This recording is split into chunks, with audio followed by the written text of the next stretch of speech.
Now, the big question in the world of supplementation and all the things that we're doing for health, how in the heck do you feed the body? And as we all know, over the last, it's been about 30 years, the nutritional authorities have branched off in every possible direction to claim that,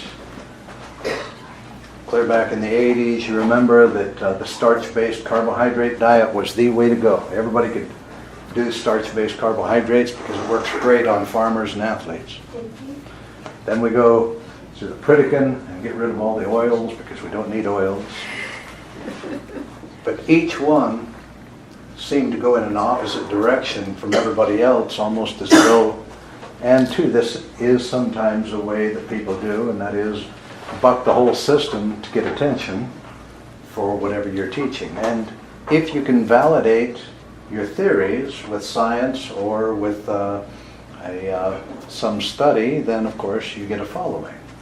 But now, as the dust is settling, we need to talk about all of them and find out which one actually works, or if there isn't one particular method, then what is the good of those that do work best, and how can we put together a logical, workable way of fueling the body. Obviously, we need to start out by considering, well, what does the body need? Okay, the number one need for the body is minerals. Because as has been stated several times by people that I feel are real authorities, every disease condition could be traced back to a mineral deficiency. So if we don't have all the minerals, in fact, we need vitamins. We all know how badly we need vitamins, but vitamins are absolutely useless without the minerals. We need the minerals to make the vitamins work. So we're still back to, okay, the foundation is minerals. Well, it just so happens that God hid minerals in vegetables. What a horrible trick, huh? In fact, the ones that we need the most, guess where he hid those? You know, the calcium and all the really, really good ones? They're in the dark green leafy vegetables. Ones that as kids we ran away from thinking that they were evil creatures. Okay, so, minerals. And the best source, obviously, is going to be our vegetables. There is, I often joke about the O blood types, because they're the ones that started the whole thing. You know? They were sitting under a tree one day watching the cows graze, and they were thinking, I'm just tired of going out and grazing. Hey, look at that cow out there. It's nothing but a big leather bag full of grass. It's been grazing. It can graze for us, and when it comes back, we'll eat it instead. Concentrated grass. Very smart. So anyway, besides minerals, we obviously need protein. We've been told all of our lives we need carbohydrates because, of course, our bodies burn glucose. Now we find, we've been lied to for a whole 100 years now. We are not actually sugar burners, glucose burners, but we do need fuel, so we need to talk about that and a safe way of fueling. We've got to remember, too, that oftentimes when we study the works of a nutritional authority, they don't point out the fact that it works very well for them and everybody that they're connecting with, and there's a variable in there, such as blood type. Now, of course, Diodamo's work became very popular. In fact, 32 years ago, when I was at the clinic in Mexico, we had a little book that one of the guys there discovered, and we were all excited about it because it made so much sense, and it was called One Man's Food is Another Man's Poison. And it turned out that was James Diodamo, Peter's father. He's the one that actually did the basic research on the blood type work, and we found that it did make a big difference with our patients down there, how what foods they were consuming. And so we started working with it back then. And then, of course, Peter D'Adamo took it beyond the ultimate. And the reason why I say he took it beyond the ultimate is because I found that, like a pendulum swinging, it swung a little bit too extreme to the point where there are a lot of foods on your avoid lists there that your body would prefer to take a chance on having a reaction to the lectins in those foods because it needs the nutrients more out of the foods. And so this is the reason why no matter what we do, it's got to be transitional and it's got to come from innate guidance. Now keep in mind that your innate wisdom is a whole library of information that goes back thousands of years of the cells in your body figuring out every way to eat, live, survive, heal. And all that information is available to us, but as humans, we have developed a brilliant capability of ignoring this. This is what we recognize in animals as being an instinct. This is why you could take a dog or a cat and blindfold them and drive them 10 miles away out in the woods or somewhere, turn them loose, and the next day they'll be back on your porch. We have the same brilliance within us, but through modern technologies and the focuses that we have, we've lost our ability to hear that guidance. In fact, I believe, unlike animals, we have two powerful sources of wisdom that, to the degree that we will listen, they'll guide us perfectly in how to live the very healthiest, best lives that we can. The one is the innate wisdom of the body, which is the wisdom of the cells that is accumulated through the thousands of years. The other one is the one that we call our own intuition, which is the spiritual guidance that will provide any wisdom that the cellular level lacks. Because of those two guiding systems, 100% of all of our suffering or difficulties or discomforts in the body shows the degree that we have of resistance to listening to that guidance. Does that make sense? All of our suffering is to the degree that we refuse to listen to the wisdom within us. Okay? So that's kind of a standard that we can rely on, that, okay, if all else fails, we can stop, listen, and follow directions. Okay?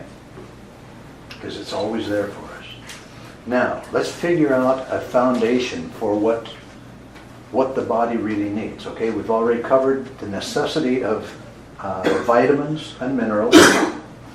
Where are the vitamins mostly hidden? That's green leafy vegetables. It's the minerals. Fruit. Fruit. Vegetables are mostly for our minerals. Vitamins in fruit. Now we get a few weird plants like moringa, which has protein, vitamins, minerals, and everything. Those are rare, but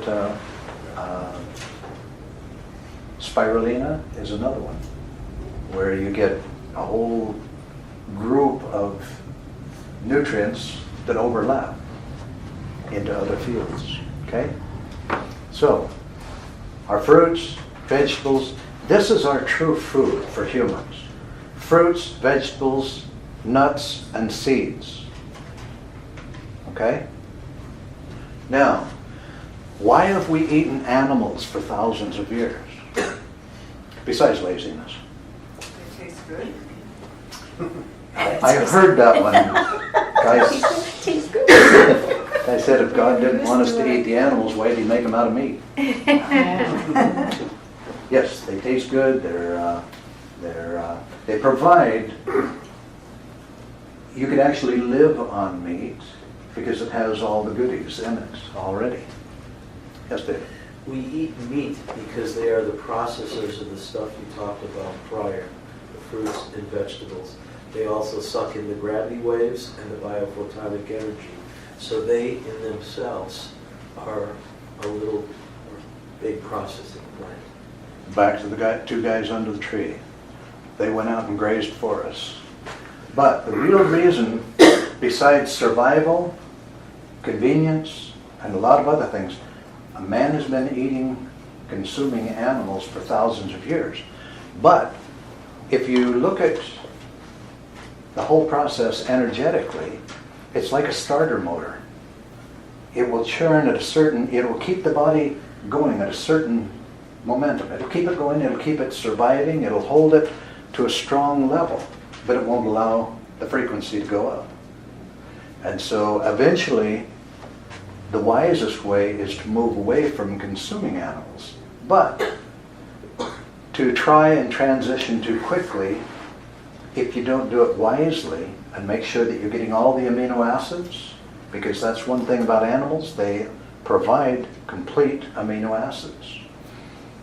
If you don't figure out a way to make sure that you get all the amino acids, and if you don't transition slowly and wisely, you'll create as many problems as you're solving by moving that direction. Yes, sir? When you're speaking of animals, are you also speaking of milk and eggs? Mostly animals right now, but Milk and eggs we'll get as you well. milk and eggs as well, yeah. Thank you. Because Excuse me. to give you an idea, I've worked with two different people that their desire was to move away from all food and water and just live on air, which sounds crazy, impossible, but it is possible if you're not living in the city.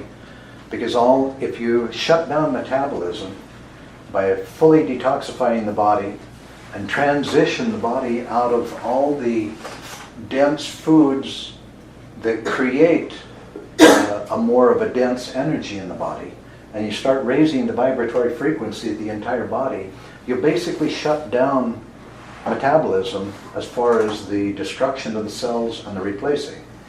So if you're no longer destroying the cells with the acid waste and all this other, you don't have to have all these groceries to replace them. And therefore, there is all the elements that the body would require for life in the air. I'm not suggesting that that's what you would want to do, but that is the absolute possibility.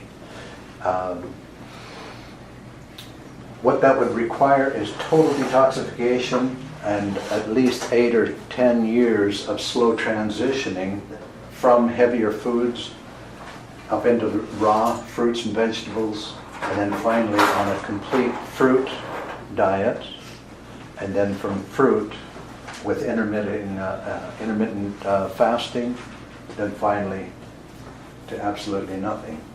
You wouldn't need water, you wouldn't need food.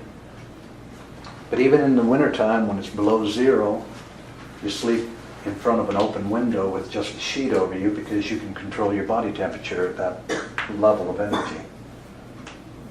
And two, you only need to sleep about 1 or 2 hours in a 24-hour period anyway, because you don't need all that time to neutralize the acids.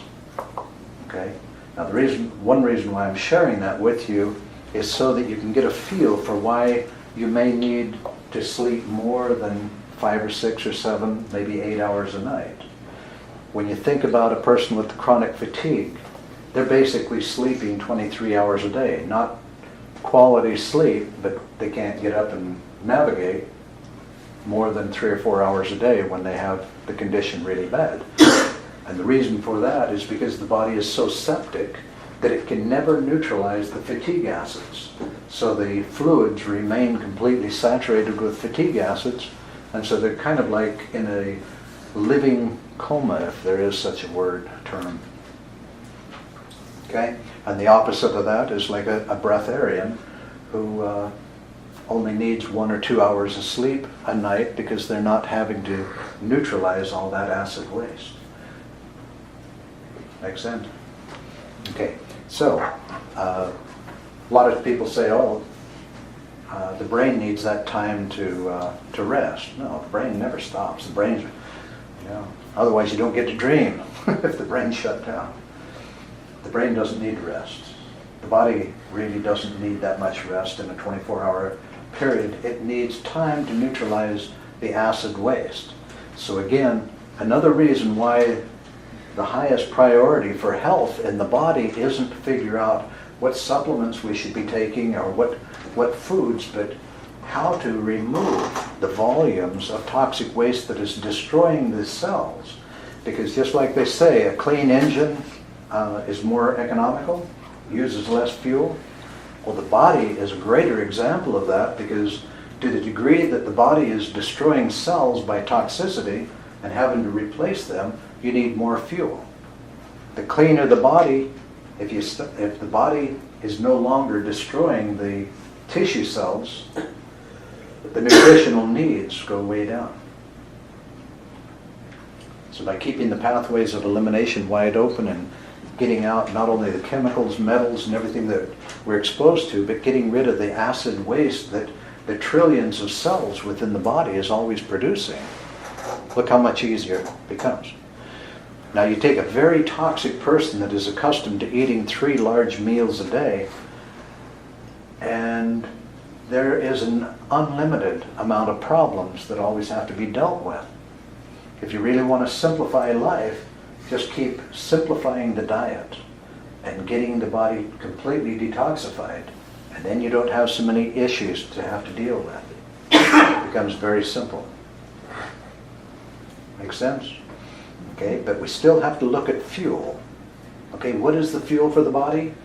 Well,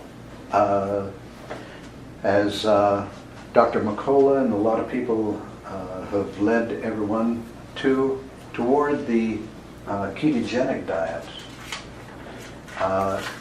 Most of the writers of the ketogenic diet, I believe, were either A blood type or B blood type, because they couldn't have been O type, because the O types cannot handle the volumes of dairy that is suggested. Okay? So again, here's a big split. Oh my gosh, here's another theory that is logical. It works powerfully well for 2/3 of the people, but it drops out another third that has a difficult time because of part of the fueling. Now, what do we do about this? Well, we need fuel, and we know that all of our major problems, health problems, like diabetes, hypoglycemia, cancer, and all these problems, the fungal issues, all of those are caused by sugar. Okay, so that's kind of another indicator that, okay, we are not glucose burners, that the ketogenic diet is closer into the ballpark. But now we've got to stop and think about one other thing. Our bodies, the amount of time that we have had refrigerators and food available 24 hours a day within reach, that's only been a split second in the ratio of time that we've been on this planet. The amount of time our cells have been programmed, spent more time starving and trying to figure out a way to avoid starving to death. That's the basic program that we really carry. And this causes a lot of confusion when we're jumping from one type of diet to another, trying to figure out what works. Nobody's come up with the no food diet yet, that's why.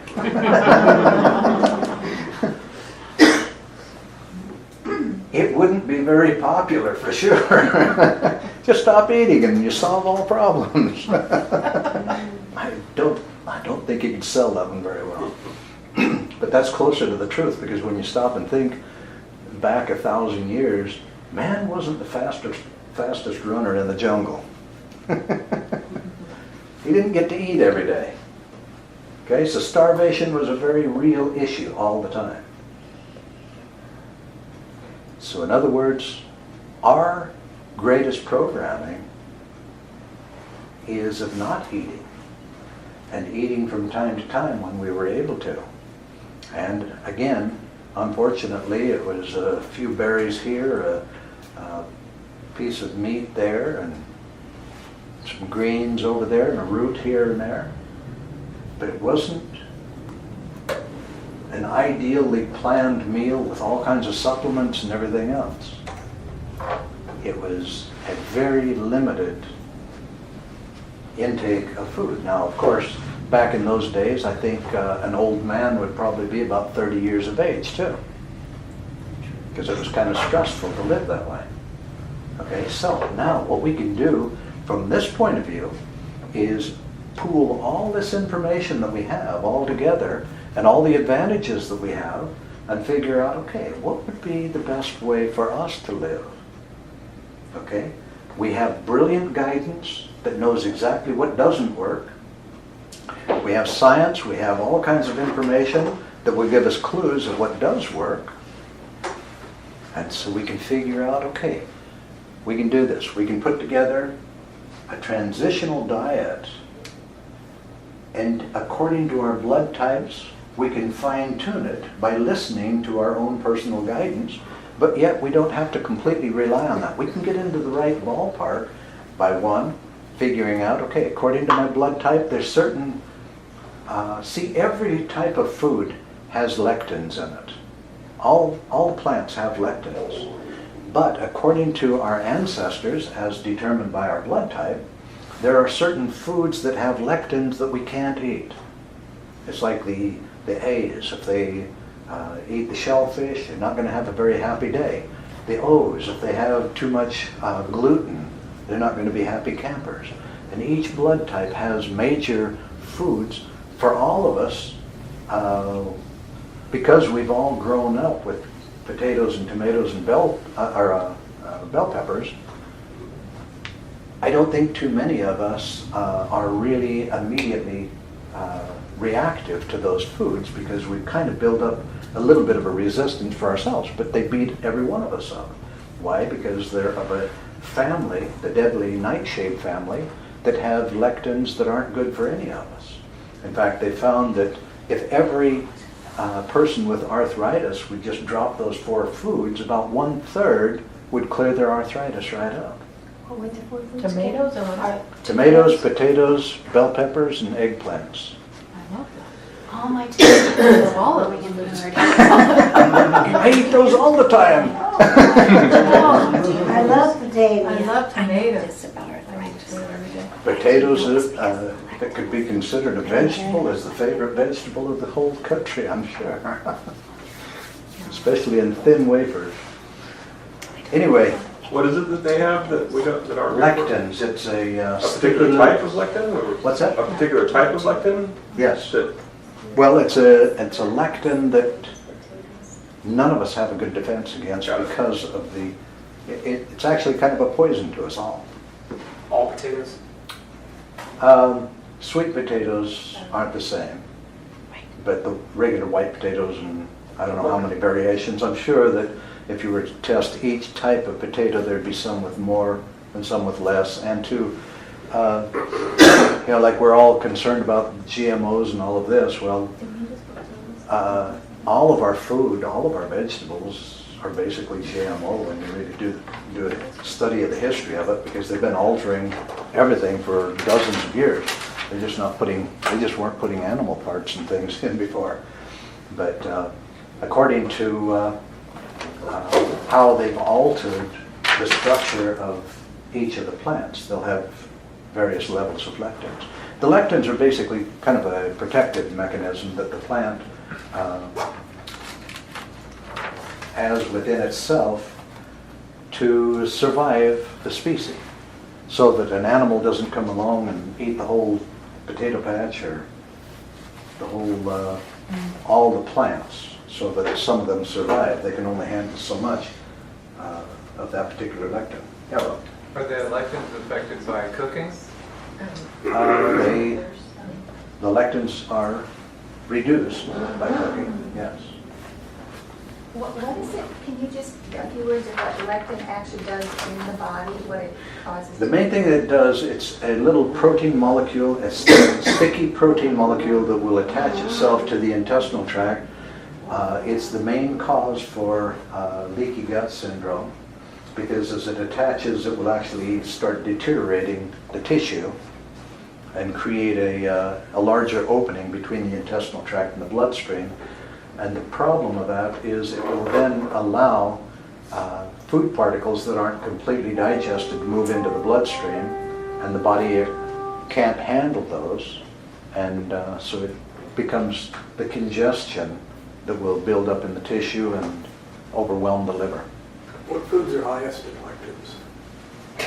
It depends on your blood type. Like the O's, it's the dairy and grains, anything with gluten in. And for the A's, it would be the shellfish and things like that. Now, there's also a component there that will cause an allergic reaction as well with the lectins. So there's two things. It's the effect on the intestinal tract that causes problems, and then there is the factor of the body's reaction, because it knows better than to consume those foods with those lectins, so it will react in a negative way. And then keep in mind that all allergies are intensified to the degree that we drop into adrenal exhaustion. Okay? The body is kind of like us. On a day that we feel kind of puny and vulnerable, we'll have a tendency of being overreactive. And when the adrenal glands become exhausted, that's the way the body is. It becomes overreactive. And that intensifies any allergies that naturally exist. Okay? So, let's take a look now. We've got a good foundation. We figured out where in the heck the minerals are hiding, where a lot of the vitamins are. We do need protein. Okay? Beans, nuts, foods like that. Seeds, nuts, and everything in that category, if we can soak them overnight in plain water, we'll release the enzyme inhibitors, and that will save our life force, because it takes life force from our bodies to convert into digestive enzymes to break that down. And if the enzyme inhibitors are still present in the food, it just takes that much more energy for our body to break those foods down. So an easy thing when you're getting ready to cook beans especially, if you soak them overnight first, then cook them, they'll digest so much easier. Yes? I do that with the beans, but I don't do that with nuts and seeds. Should we be soaking them too? Yes, ma'am. In fact, a really fun snack is to take the large sunflower seeds that have been taken out of the shells, the raw sunflower seeds, and you soak them overnight. In fact, if you soak them for about 14 hours, they'll actually start opening up like this. Then you separate them from the water, and while they're still wet, you salt them fairly well, put them in a dehydrator and dry them down. It only takes 24 hours to get them completely dry. Put them in a Ziploc bag, press the air out of them, and they're a great snack. They taste like salted roasted nuts, but they're raw and they're sprouted. You just soak them overnight, that's all? That's it. And separate them from the water, salt them up with a good healthy salt, dehydrate them. How do you dehydrate them if you don't have a dehydrator? That is really tough. Here in Southern California, you have a natural dehydrator in the sky there, so you put them on a screen and put them out in the sun. Don't let the squirrels and the birds eat them. I've tried How that. about, what about, is there not, can't do it in the oven? You can, but you have to leave the door open and put the temperature down, and it's kind of a pain in the butt. But yes, you can. Thank you. Yes. Okay, let's get to fuel. Okay, the reason why we've been led to believe that we need the carbohydrates is for fuel. But yet, now we're finding that a higher quality of fuel is found in fats. And so the wisest thing, and especially now that we've been consuming the carbohydrates most of our lives, we have a battle. In fact, there will be very, very few of us that don't have this battle still to deal with, and that is with a load of fungus in the body and deficiency of chromium and all the other negative results of being at least fourth generation sugar abusers. Okay? Because all that white sugar that we've eaten all of our lives, and our parents ate and our grandparents ate, it was gradually depleting the chromium, because in the body, in order to handle glucose, we have to have a substance called the glucose tolerance factor. And chromium is one of the 3 ingredients that the body uses to make the glucose tolerance factor, just so that we can tolerate glucose. Now, you have these kids at school that are being diagnosed with attention deficit, and they're climbing the walls and they can't sit still in their desks, and so now they're drugging them into little zombies. All that is a chromium deficiency. They can't tolerate glucose. And you give them a piece of candy and they go crazy because their bodies can't tolerate glucose. What they need is the chromium that has been depleted for a generation or 2 in that family, so that they can tolerate that glucose. Or they need to shift to a better, higher quality fuel, like fat. Okay? What is the greatest fat on the planet for us? Bone marrow. Bone marrow, if you want to eat the animal, avocado. Avocado is the best for everybody. Okay? Then we get into nuts. Nuts are actually a very good source of fats, and especially, again, if you soak them. And actually, if a simple way of doing walnuts, almonds, and other nuts is just soak them overnight, separate them from the water, and throw them into a Tupperware container and chuck them in the fridge. They're good for 3 days. And they're just a nice snack, but great source of fats, proteins, and there is a real high quality carbohydrate in nuts. Lesser quantity, but high quality. Okay? If you soak walnuts overnight and salt them, you can dehydrate them, and that makes them more bioavailable, right? Well, just soaking them makes them bioavailable. Yeah, but we you don't all want to eat them wet. I don't necessarily want to eat them wet. then dry them. Got a choice. Life is made of choices. Yes, ma'am. You have to soak macadamia nuts? All nuts and seeds. I read they didn't have to soak the macadamia. Dr. McCullough. Oh, yeah? Because he likes the pecans and the macadamia nuts the best because they're the lowest protein. Yeah. But he said that you have to soak macadamia nuts. Oh, I never heard that before. Any seed or nut that, see, it's the enzyme inhibitors that keeps a seed or a nut from sprouting any time that it wants to.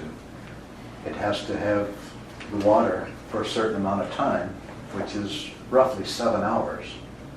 And then it releases the enzyme inhibitor, so the enzymes can then be activated. So after you soak them for at least 7 hours, the enzymes in that nut or seed is active now, so it's actually charging your body with energy instead of robbing it, trying to digest it. Is it still nutritious if you don't soak the nuts? Oh yeah, I mean, you is still it- have the nutrition, it's just more difficult for your body to release the nutrition from the food. Okay. Yeah. And this may sound silly, but it's just the raw, or we're just getting the raw nuts and the raw seeds and soaking them. Right. Because if they're already salted and roasted, you do have the proteins and the fats and carbohydrates. It's just a little bit more difficult for your body to release that.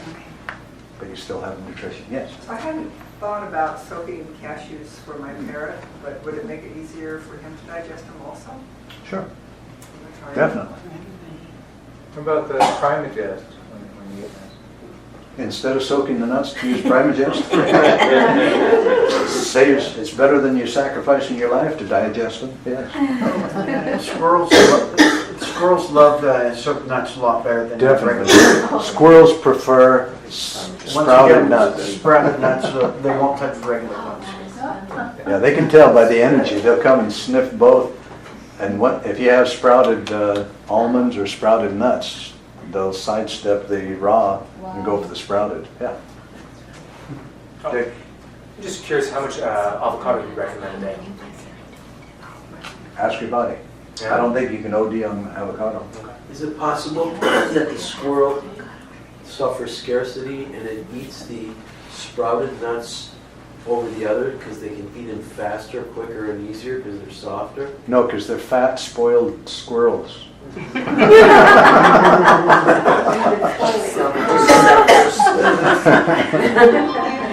had one out here about a year ago, I guess it was, that just crawled right up my leg right here and like, give me some nuts. We started him on Rick Yule's wife brought us over a bag of sprouted almonds, and so we made the mistake of giving the little guy some of those, and he became ravenous for him. Sprouted again, they've been subjected to water for at least 7 hours. Yeah, overnight and then dried in the dehydrator. But the almonds, the problem with the almonds is it takes at least about 4 days to dry them, the whole almonds. But if you run them through a meat grinder, they'll dry overnight. You soak them overnight, separate the water, put them through a meat grinder, then put them in the dehydrator and they'll dry real quick. But if they're whole, it takes a few days. Okay, so we got our minerals, our vitamins, our fuel. And again, if you are an A blood type, the dairy doesn't bother you as bad as the O's. The B's, of course, your ancestors were dairy people. Lots of goats back in the lineage. And so all the dairy products go very well with the B blood types. ABs, I don't remember if, poor ABs, the rarest blood type, their avoid list is pretty well made up of all the A's and the B's. My heart goes out to the ABs. But anyway, as I mentioned a little while ago, if you follow the Diadamo's work, it's a good guide to get you in the ballpark.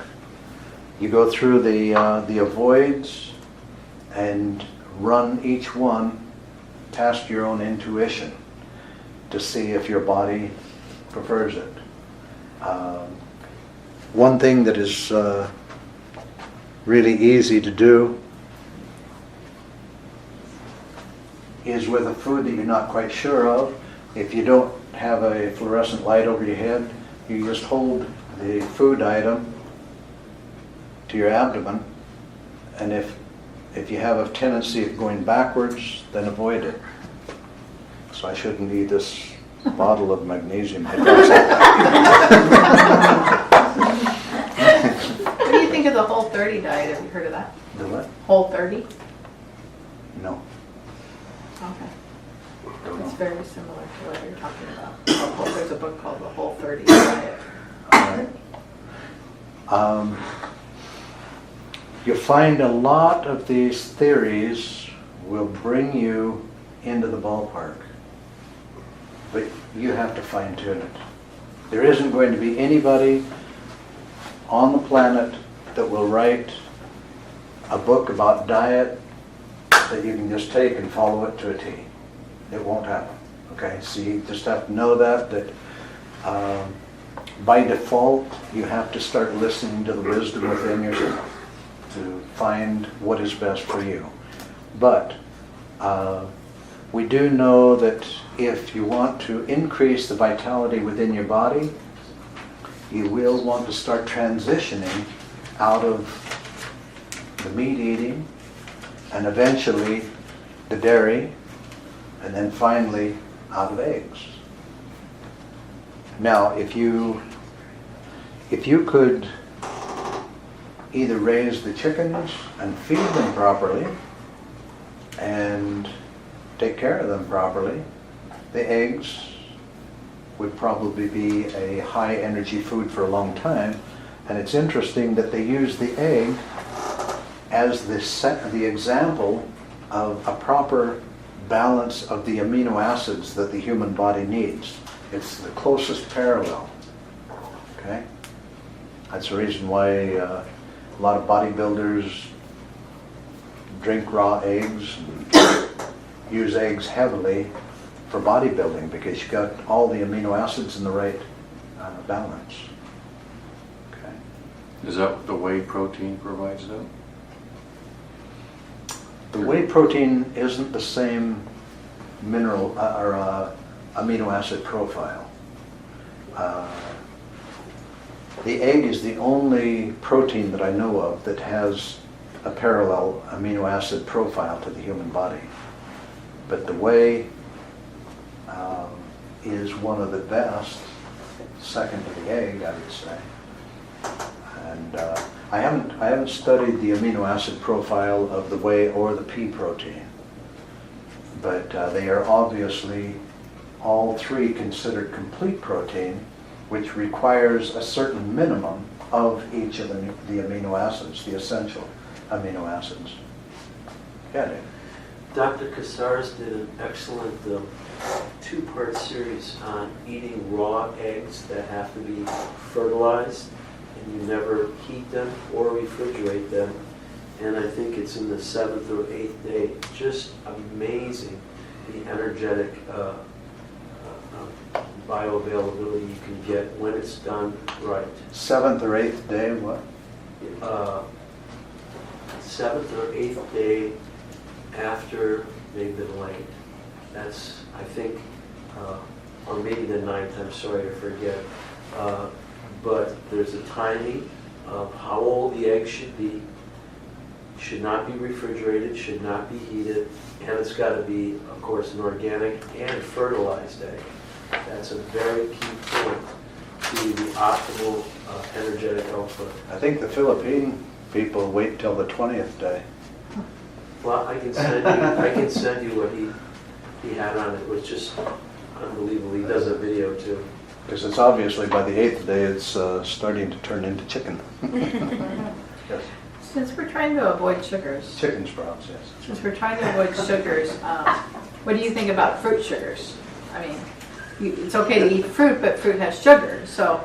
Well, the problem is, because without us knowing it, they've been hiding high fructose corn syrup in so many things. Our bodies can't handle that much fructose now. And so anything outside of a piece of fruit is a little bit too much fructose for us. So we really need to hold the fructose levels down. But it's okay to eat fruit? If I don't have any sugar at all, but I can eat fruit? Oh, heck yeah. That's not bad for my body, those type of fruit Totally sugars. different frequency and everything. A whole piece of fruit. Obviously, fruit juice is too Yeah, concentrated no, I'm with talking sugar. about fruit, like apples, Yeah, oranges. a piece of fruit will never be wrong. Do you believe that fructose affects cancer, Yes, definitely. growth of cancer? Yeah. So it should be avoided?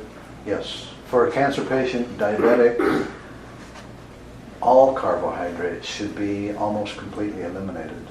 And two, what we haven't been told all these years is that it was implied that if you dropped your sugar levels and your carbohydrates low enough, it's okay to increase the protein. But they've discovered now that over a certain level, beyond the body's absolute need for the amino acids from the proteins, the liver will convert the other proteins into sugar. And so we got to even be careful that we don't start increasing the amount of protein. And that's a That's the keto, isn't it? basic in 'Cause you're- keto, right? Keto, you're trying Excess to protein. not do too much protein Yeah, versus. and the keto too will, with the keto diet, that they stress that as well, as holding the protein down. Right. We can't completely shift to the opposite of what we've been told of the high carbohydrate, moderate protein, and low fats, you'd think that we could just swap that and be doing well, but we got to drop the protein just a little bit because of that.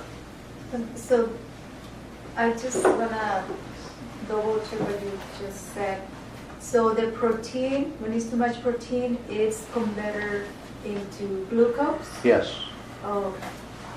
It's converted into sugar. And so the main reason why that is a problem is for diabetics and cancer patients, or if a person has heavy candida. You really, which brings us back even to fruit, you want to avoid the process of fermentation in the body as well. And so if you thought, well, a piece of fruit will be a better dessert than a piece of cake, Yeah. not really, because the fruit will ferment the food. And so if you want a piece of fruit, you eat the fruit first, then you eat the meal, because the fruit doesn't need to sit in the stomach long. It's gone down the tube. But if you eat the meal will still be in the stomach 2 hours later, and the fruit will catch it and ferment it. So when you're gonna have a meal, it's better to start with the fruit? Yes. When you start with lunch? Yes, same way with wine. In the old country, they would drink wine and they'd be finished 20 minutes before the meal. It's the most ideal way for a person to prepare their intestinal tract for digestion. But here, they drink the wine all before, during, and after. And everything's fermented. For the keto diet, I thought, maybe I'm mistaken, is there limitations of how much fruit we should be eating? What types of fruit? Yes. Could you talk about that? Well, again, whether it's a sugar, a carbohydrate, or which the fruit is a form of carbohydrate, you need to hold that way down. So limited fruits on keto. Limited fruit on Other- ketogenic diet. So when you eat like a small piece of meat, but it's causing fermentation, so this means that your body is rejecting the... I'm sorry, what was that? When you're eating a small piece of meat, Yes. and you start having fermentation, so your body is like saying, don't eat meat? No, you'd ferment it if you had fruit afterward. She's asking what's the problem if being fermented, what is that? What is the problem? I think is the question. It's a form of rotting. So is there not to Gassing. eat meat? Is the body telling you not to eat meat? Yeah, that's true. Okay. No, it's that you shouldn't eat fruit with meat. No, but if you don't eat fruit at all, just the meat, and after with the meat, it creates like fermentation gases. If your body is having a difficult time digesting the meat, it means you're over 40 years of age. Because that's right across the board. Because by that time you're not producing enough hydrochloric acid, and you've already exchanged most of your life battery for accomplishment, and so there's not that much left to convert into digestive enzymes. So digestion is taking a serious nosedive, and that's the reason why you take supplemental enzymes. And two, the reason why our biggest need as adults is energy. Because by the time we hit 40, we know that for the last 10 years, we've been using up the last of the energy from the battery. And by the time we hit 40, we get this wake-up call that, hey, if we don't come out of that expenditure, we can no longer put the pedal to the metal and burn the candle at both ends 24 hours a day anymore. And if we don't level off here a little bit, we're not going to be on the planet much longer. And from 40 through the 50s and the 60s, we're learning how to navigate through life without the battery going dead completely. It's a survival process because we never think about energy the way we should, and that is like money. By the time we hit 40, most of us are pretty well energetically bankrupt. And as we get into the 50s, it's even worse. And the 60s, even worse. And if we don't turn that around, see, with enough energy, the body can heal itself of most anything. But with a dead battery, the body can't heal itself of much of anything. And as we realize, once we get past 40, things don't heal quite as quickly. There's a little bit more inflammation always in the body. It's all needing more energy.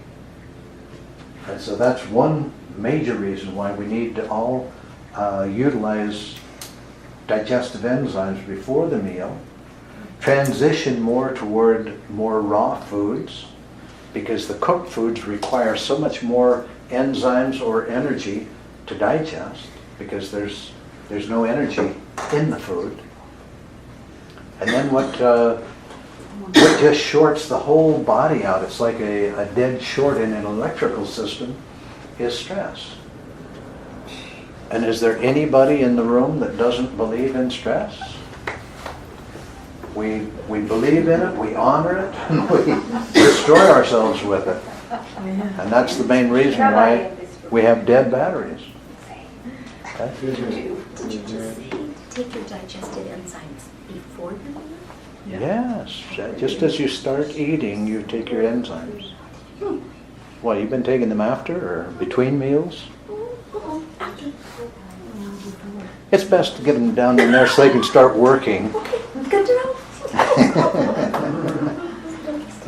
In fact, because we all lack hydrochloric acid, I was just about ready to start putting hydrochloric acid into capsules for everyone to take after a protein meal, and then realizing that would only acidify us to try and solve the problem. So it's kind of like causing as much trouble as it was solving.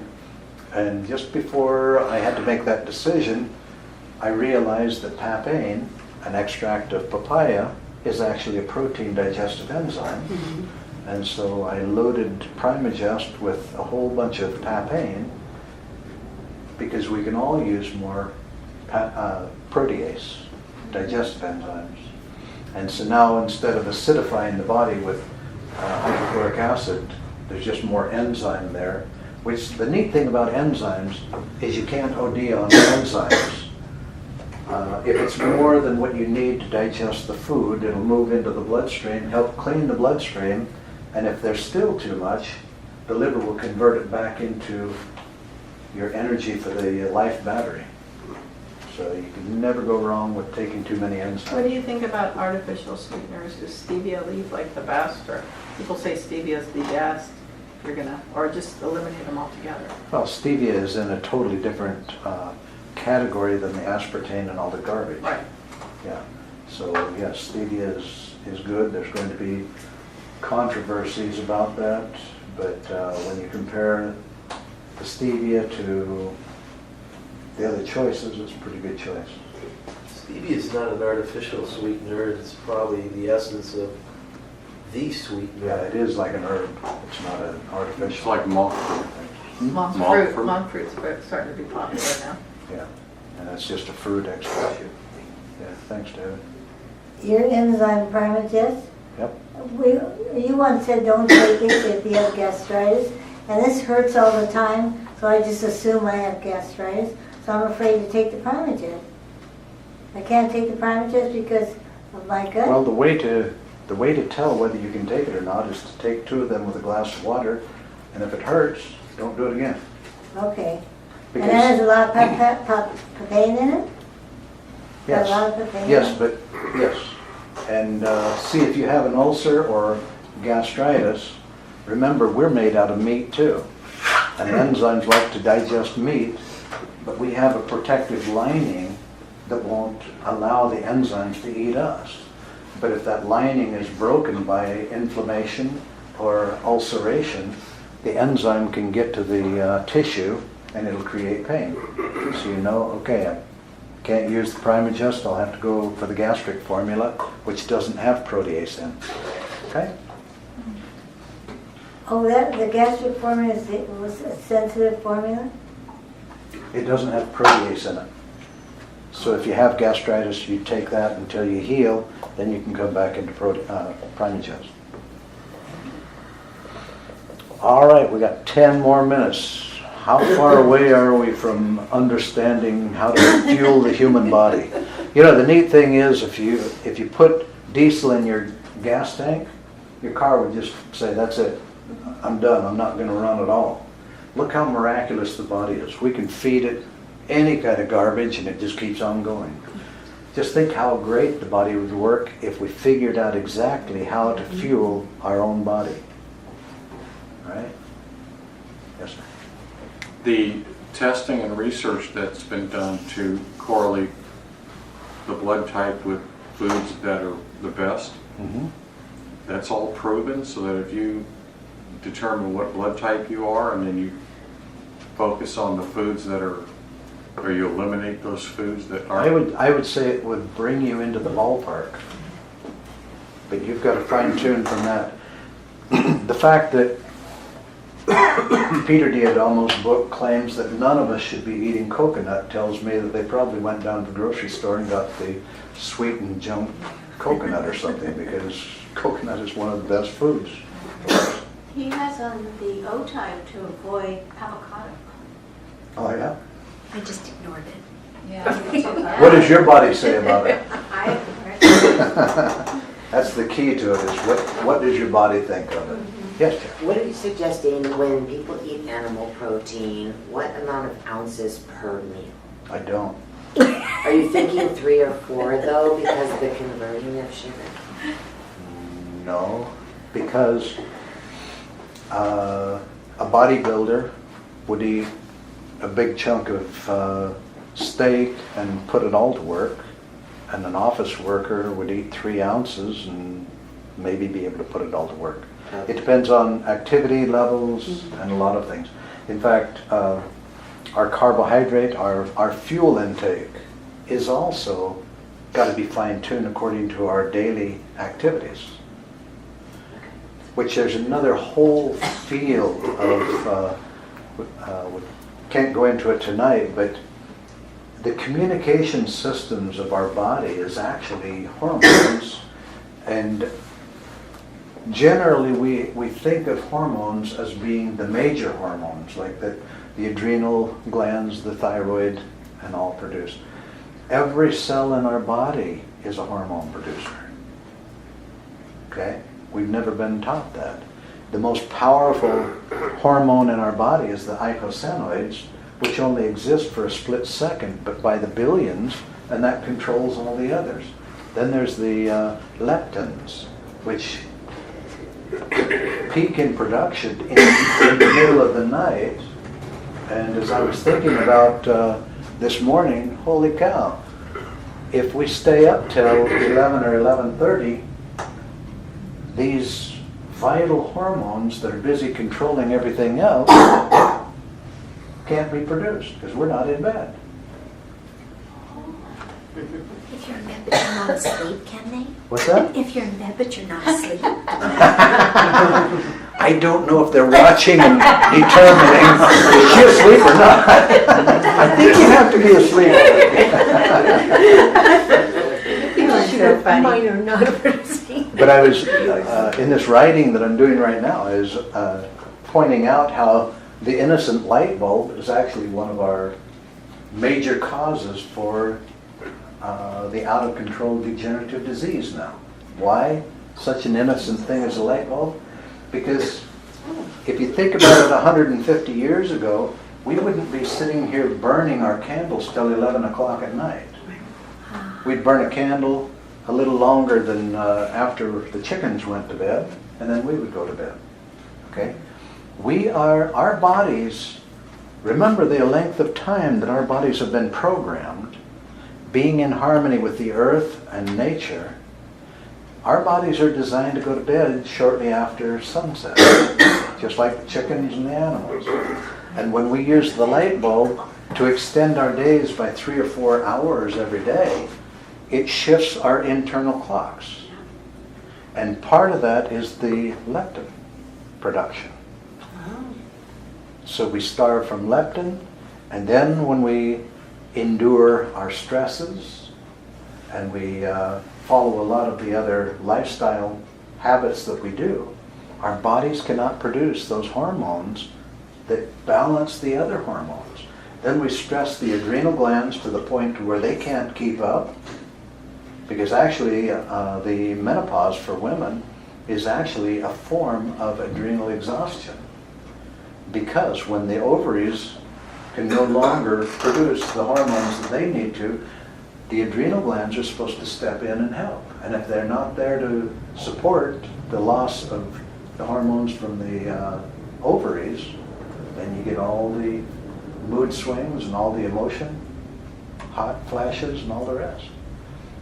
But we gotta stop and think about, there are ways of aligning with nature, with the sun, the earth, and watching the animals, and remembering that we're running on, whether we like it or not, it's like a computer program. We're already programmed. And if we step out of that programming, just because of such inventions as light bulbs and a few other things, we step out of those rhythms, it's going to throw our hormones off. That way you can gain weight if you don't get enough sleep. Bingo. Because leptins are produced by fat cells. And if they can't produce themselves to control the other, the fat burning mechanisms, you can't lose weight. Yes. That's one of the major issues that we're dealing with, is a deficiency, and more than a deficiency is a resistance. It's like insulin resistance. There's a leptin resistance caused by our lifestyle. Is there supplements for that, or you just have to No, eat? Or it's can you get it lifestyle. from food? No, it's just It's lifestyle. lifestyle and healthier eating, exercise, and everything else. But those are the hormones that actually regulate all the other hormones. And if we don't honor them by a healthy lifestyle, getting out in the sun, breathing fresh air, eating good healthy foods, exercising consistently, and getting to bed at an earlier hour, we're going to be deficient of the hormones that are regulating all the others. And that is the communication system within the whole body. And when we let the chlorinated water and antibiotics destroy our intestinal flora, there's other hormones that need to be produced by the intestinal tract that are also regulatory. That's the key word here, is regulatory hormones. The communication system within the entire body. And to the degree that we get out of this natural cycle with the earth and harmony with nature, those hormones get out of balance, and then everything goes. The average person in this country is so far from living a natural life and going to a medical doctor to try and poison their body into a stronger, healthier way. Just gets them so far out of the possibilities of being healthy that it truly becomes almost impossible.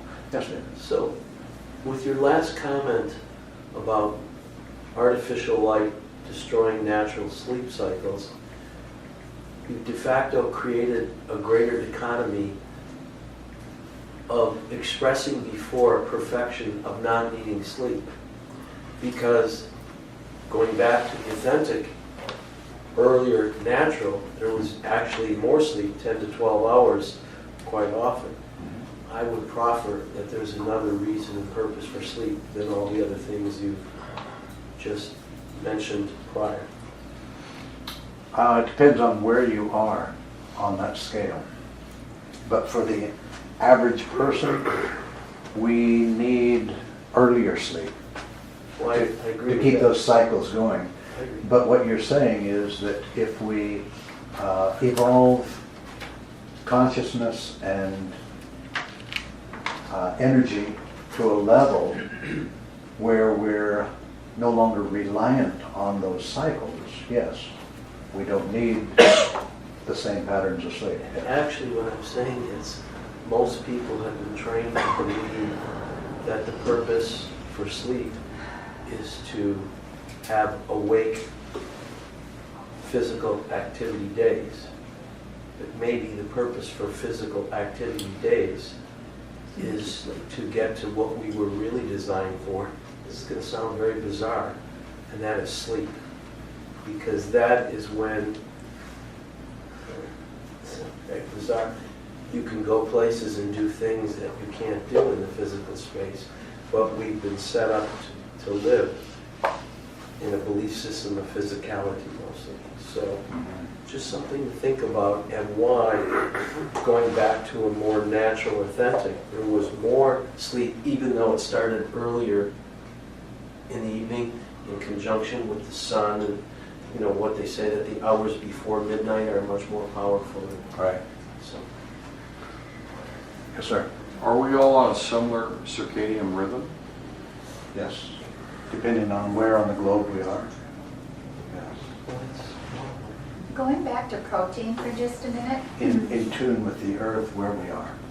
And that's the reason why also we should be eating food grown locally, because of the local minerals. There's a lot of things that we should be doing locally to harmonize with the earth and nature. I'm sorry. What was That's that? okay. So going back to protein, Uh-huh. you talked about moringa, and I've read a lot on that, which it's a great protein for the body. Also, what about hemp protein and hemp oil for the body? Yeah, they go. So like in the smoothie in the morning or juicing, can you add that right? Great protein enhancement, sure. And the oil. Okay. I'm sure that about the time I say it's 8:30 and class is over, everybody will come up with 1,000 questions and they think, oh man, I wish I'd asked that. Anyway, I want to thank all of you for coming. Thank See you you. next time. God bless you, Mick.